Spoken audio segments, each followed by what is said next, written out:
For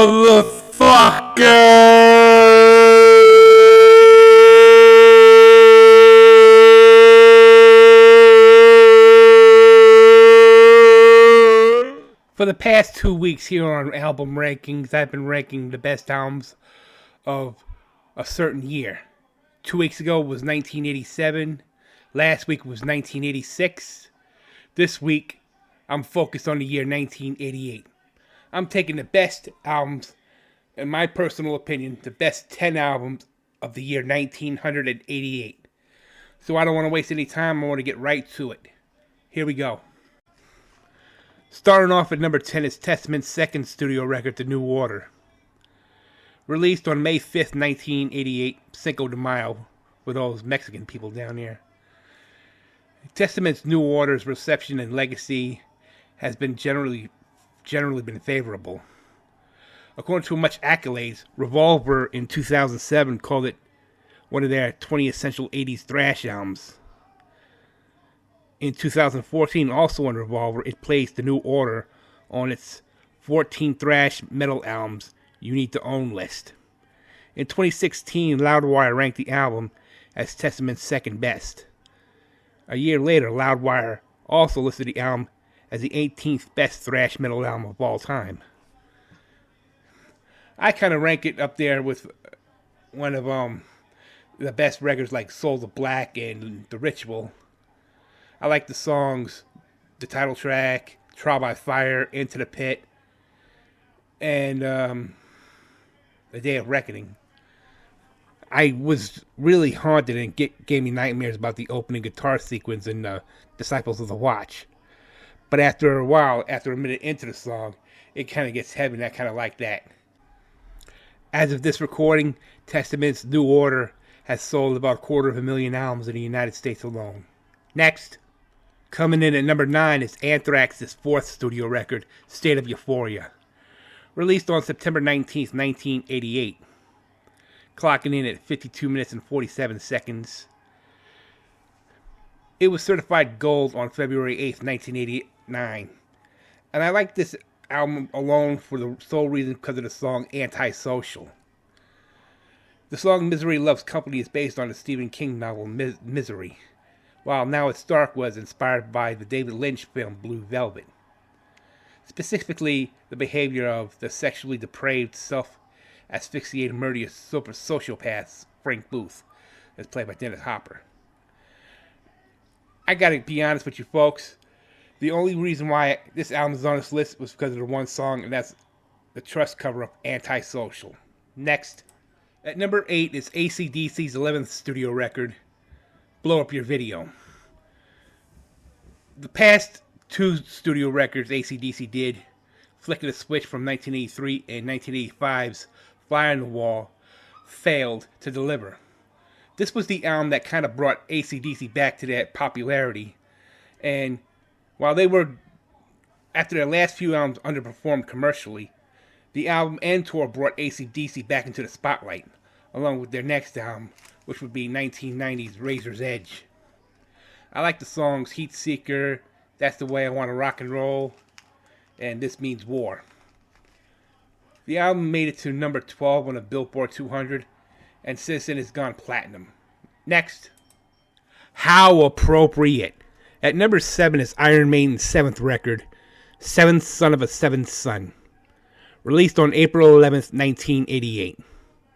Now, the idea based on the album around the folklore concept of Seventh Son of a Seventh Son came to bassist Steve Harris after he read Orson Scott Card's Seventh Son. I like the songs Can I Play With Madness and The Evil That Men Do. I don't know anything else about the songs on the record, but even though it was a concept album inspired by the Seventh Son novel, the record incorporates elements of progressive rock, as you'll see, in length and complex structure of the title track. It was also the first Iron Maiden album to feature keyboards, after the band had introduced non-keyboard synths on Somewhere in Time, released 2 years earlier. Next, at number 6 is Ozzy Osbourne's 5th record, No Rest for the Wicked, released on September 28th, 1988. This was the debut of Zakk Wylde on lead guitars and John Sinclair on keyboards. Bassist lyricist Bob Daisley made his return to Osbourne's band after the two had a falling out. After the album's recording was complete, Daisley had a falling out with Ozzy again, and he was replaced by Geezer Butler, Osbourne's former Black Sabbath mate. I like the songs Miracle Man, Crazy Babies, Breaking All the Rules, and of course Demon Alcohol. This was one of those songs that didn't really catch on to me until like 2015. Since its release, the album has gone double platinum and it made it to number 3 on the Billboard 200, while number 23 in the United Kingdom. Next, we have now made it to the top 5. As coming in at number 5 is Scorpions' 10th record, Savage Amusement. It was released on April 18th, 1988. It would be the last album to be produced by Dieter Dierks, a longtime Scorpions producer. Since its release, it's peaked number 5 in the United States and had gone platinum. You like the songs Don't Stop at the Top, Rhythm of Love, Passion Rules the Game, Walking on the Edge, and Believe in Love, which is the album closer. Great power ballads, by the way. Since its release, it made it to number 5 on the Billboard 200, number 18 in the UK, and it made it to number 4 in the German charts. Next, at number 4 is Queensryche's critically acclaimed 3rd studio record, Operation Mindcrime. Released on May 3rd, 1988, Operation Mindcrime is a concept album and a rock opera. The story follows Nicky, a drug addict who becomes disillusioned with the corrupt society of his time and reluctantly becomes involved with a revolutionary group as an assassin of political leaders, if you can believe that. The breakthrough record reached number 50 on the Billboard 200 thanks to singles like Eyes of a Stranger and I Don't Believe in Love. Served as the band's first charting hits in the United States. It was certified gold in early '89, but went platinum 2 years later, following the success of their next record, Empire. I like the songs Revolution Calling, the title track, Spreading the Disease, The Mission, I Don't Believe in Love, and Eyes of a Stranger. The second best Queensryche record I have ever bought, believe it or not. Next, at number 3 is Metallica's 4th record, And Justice for All. This was the first record to feature bassist Jason Newsted following the death of their previous bassist Cliff Burton 2 years earlier. Released on August 25th, 1988. Since its release, And Justice for All went to number 6 on the Billboard 200, and as of this recording, it has gone 9 times platinum in the United States. Wow. Thanks to songs like Blackened, the title track, Harvester of Sorrow, and of course the anthemic One, it was an easy pick for me to have this at number 3 on the list. Next, coming in at number 2 is Bon Jovi's 4th record, New Jersey. Released on September 19th, 1988, it was the follow-up to the most successful record of their careers, Slippery When Wet. It had reached number 1 on the Billboard 200 charts in its second week of release after debuting at number 8. It remained number 1 for 4 consecutive weeks. This was Bon Jovi's last album to do so until Lost Highways in 2007. New Jersey had 5 Billboard Top 100 Top 10 hits.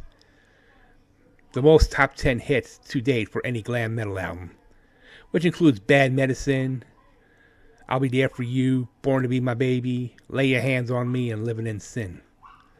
Those are probably the only songs that I liked listening to on this record. Oh, and there's also a song called Blood on Blood there as well. In my opinion, this was a great follow-up to Slippery When Wet. Next, and last but not least, at number 1 is Poison's 2nd studio record, Open Up and Say Ah. Released on April 27th, 1988. It proved to be the band's most successful release, and spawned 4 hit singles, including the Loggins and Messina cover of Your Mama Don't Dance. It also featured Nothing But a Good Time, Fallen Angel, and their only #1 single to date, which is Every Rose Has Its Thorn, the power ballad.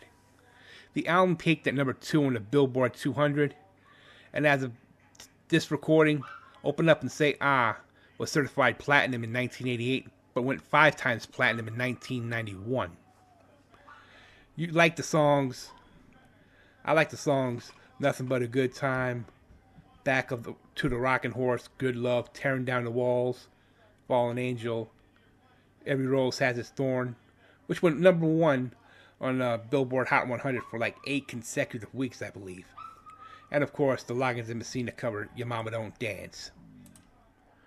So here is a quick recap of the 10 hand-picked albums by me, which I thought was the best metal albums of 1988. If you have your own, please feel free to drop a comment in the comment section below.